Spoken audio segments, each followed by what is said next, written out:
Bonjour à tous et bienvenue sur votre nouveau point de marché du vendredi, ici Apollo. J'espère que vous avez la forme sur cette fin de semaine. Alors je sais que beaucoup d'entre vous sont déjà en week-end, donc j'imagine que ça va pas trop mal.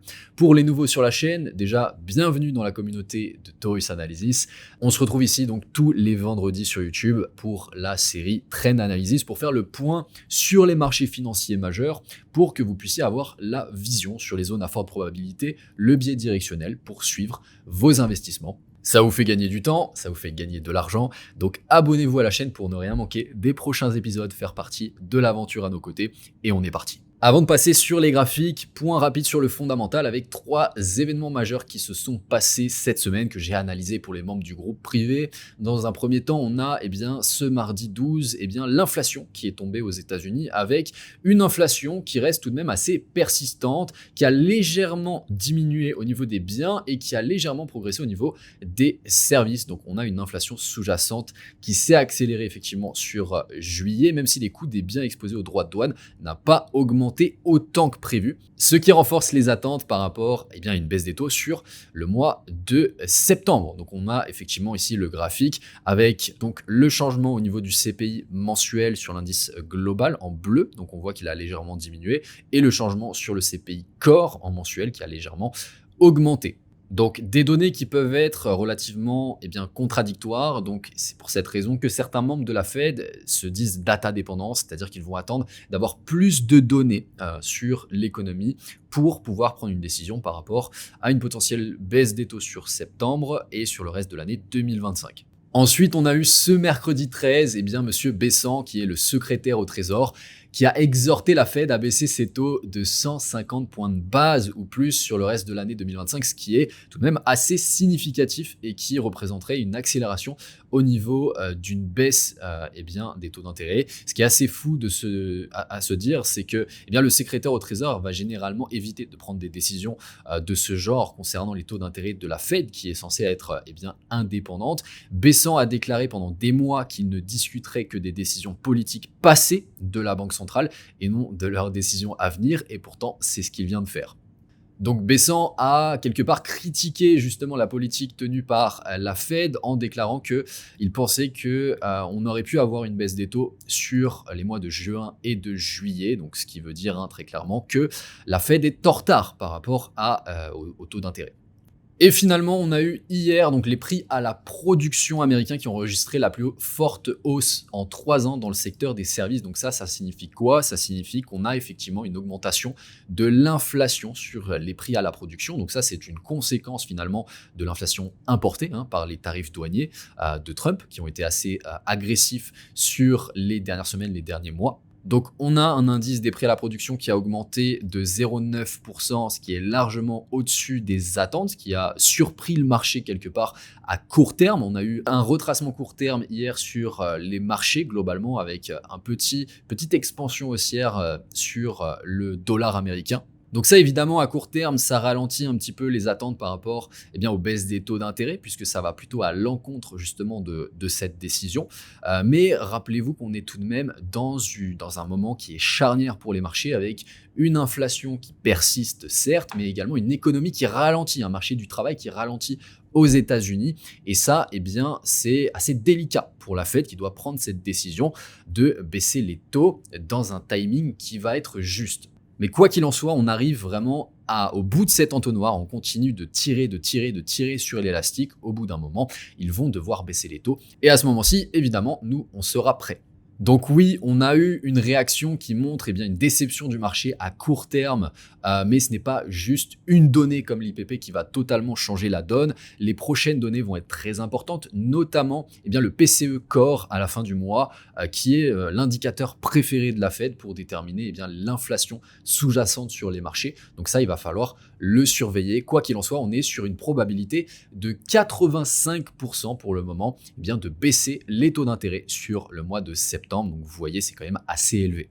Ok, donc on passe maintenant sur les graphiques avec, dans un premier temps, Bitcoin. Donc on peut voir que cette semaine, on est venu chercher un nouvel ATH et on a réagi finalement avec cette mèche. On est venu absorber la liquidité au niveau de l'ATH et on est venu réintégrer dans le range, en dessous du niveau psychologique des 120 000 dollars qui nous sert pour le moment de résistance. Donc ce mouvement de réintégration, il est dû à quoi? Eh bien justement à la hausse des prix à la production, comme je viens de vous l'expliquer, donc qui ont eu lieu hier. On est venu donc de cette manière-ci réintégrer pour aller chercher à nouveau la liquidité. On a eu un petit long squeeze, on est venu sortir pas mal de participants court terme qui s'étaient positionnés à l'achat ici, donc ce qui nous permet de continuer de réaccumuler dans cette zone, de continuer de créer cette marche d'escalier pour par la suite continuer d'aller chercher des plus hauts sur Bitcoin dans les prochaines semaines et les prochains mois. En tout cas, vous voyez qu'on est vraiment dans cette optique de continuer le bull market. Pour le moment, il n'y a aucune raison de penser que c'est la fin de ce cycle haussier. Ethereum qui continue de pousser vers ses ATH, donc qui se dirige vraiment sur des nouveaux plus hauts de manière imminente avec le prochain niveau psychologique à venir chercher qui va être juste au-dessus justement des plus hauts historiques au niveau des 5000 dollars. On peut voir que sur ces dernières semaines, on a eu une très jolie performance. On est sur environ un x3 par rapport à la vidéo YouTube qu'on vous avait sortie le 17 avril. Donc on vous avait expliqué qu'on se positionnait autour des 1500 dollars sur Ethereum puisqu'il était vraiment dans une énorme zone de liquidité à très forte probabilité de rejet. Donc effectivement, on a eu la création de ce point bas et depuis, il ne fait que pousser vers ces nouveaux plus hauts. Donc là, sur les 2 dernières semaines, on a été chercher la zone de résistance qui retenait le prix sur tous ces niveaux. Donc ce qu'on pourrait faire maintenant sur les prochains jours, les prochaines semaines, c'est de venir contracter sur cette zone-ci, globalement autour de la TH et au-dessus de cette ancienne zone de résistance qui nous sert maintenant de support. On a également la création de cette trendline où on pourrait potentiellement avoir une 3e touche qui viendrait se créer dans les prochains mois sur cette trendline pour prendre appui sur la trendline pour ensuite continuer sur des plus hauts. On a pas mal de potentiel de marge encore sur Ethereum. Au niveau des plus petites capitalisations sur les cryptos, on est très en retard par rapport notamment à Ethereum qui est autour de ces niveaux. Donc vous voyez que pour le moment, on n'a pas eu cette vague haussière sur les altcoins pour aller chercher ces plus hauts. On est encore sur la zone de résistance, mais on peut voir que sur ces dernières semaines, on consolide bien sur cette résistance et on se prépare tout simplement de manière imminente à venir la casser de manière très probable. Donc pour rappel, sur ces derniers mois, ce qu'on a eu, c'est qu'on a eu donc cette expansion qui s'est créée sur les mois de novembre et décembre, sur la fin d'année 2024. Sur le début d'année 2025, on a eu ce grand retracement où on est venu chercher la liquidité ici. On a eu la création de cette trendline baissière qu'on est venu brièvement casser ici. On a créé ce niveau de pivot avec ce petit retracement. On est venu à nouveau chercher cette liquidité et depuis, on est allé chercher justement le pivot sur lequel on consolide et on est venu clôturer au-dessus de ce pivot avec une contraction de la volatilité ici, notamment la bougie du 28 juillet qui nous a permis de retracer à l'intérieur de ce dernier déséquilibre pour trouver support et avec une très forte probabilité d'avoir créé un point bas ici, sur la semaine notamment du 28 juillet. On est venu absorber cette semaine la liquidité au-dessus justement de cette zone de résistance. Vous voyez qu'on a brièvement cassé la zone grise et on a réintégré pour le moment en dessous. Et ce n'est qu'une histoire de quelques semaines, de quelques mois avant d'avoir une nouvelle jambe haussière sur les altcoins pour rattraper le retard. Et pour certains d'entre eux en tout cas, aller chercher des nouveaux plus hauts historiques pour créer une nouvelle structure, une nouvelle jambe haussière dans les prochains mois. Alors avant de passer au marché traditionnel, on a démarré la série de vidéos de 12 vidéos offertes exclusives pour les membres du canal Telegram pour vous préparer à la rentrée, pour vraiment aller chercher des gros résultats dans les prochains mois. Et on a déjà publié cette semaine les 2 premières vidéos. Donc allez-y, ça fait partie de toute la valeur gratuite qu'on vous apporte au quotidien dans le canal Telegram. On vous fait également le suivi sur le fondamental de manière complémentaire au Morning Bull Run et sur la série justement Trend Analysis dont fait partie cette vidéo. Donc allez-y, c'est gratuit, vous pouvez rejoindre directement via le lien en description. Au niveau du dollar américain, donc pour rappel, sur ces derniers mois, on a eu cette expansion baissière avec l'arrivée au pouvoir justement de Donald Trump à partir de ses plus hauts.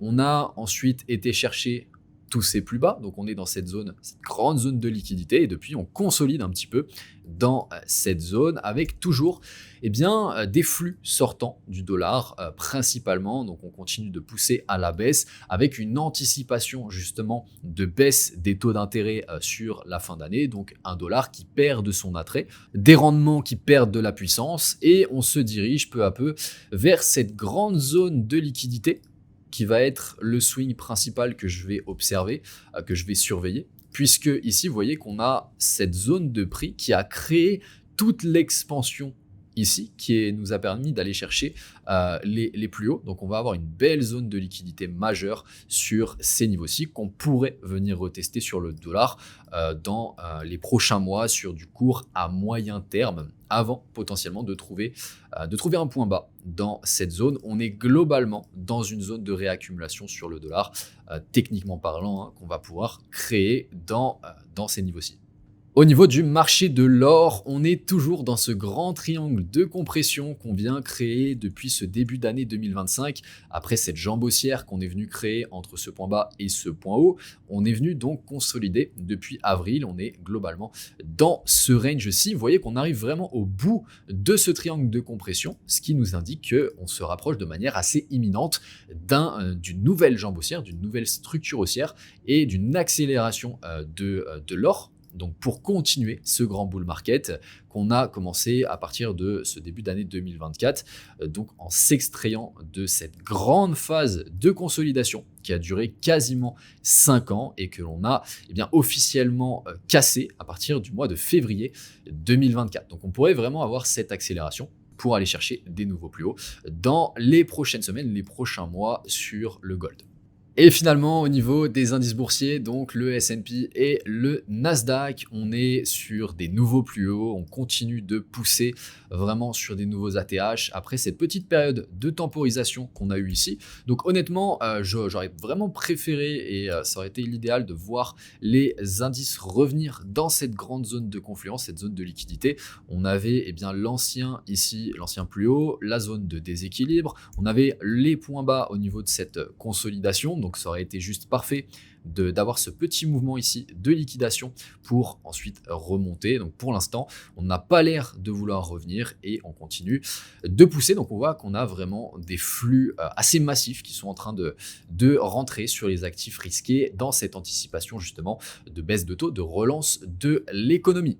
Donc ça ne veut pas dire que là, on ne va pas pouvoir potentiellement avoir des retracements à court terme dans ce range, mais globalement, on reste quand même très haussier sur les indices, en tout cas sur l'économie américaine.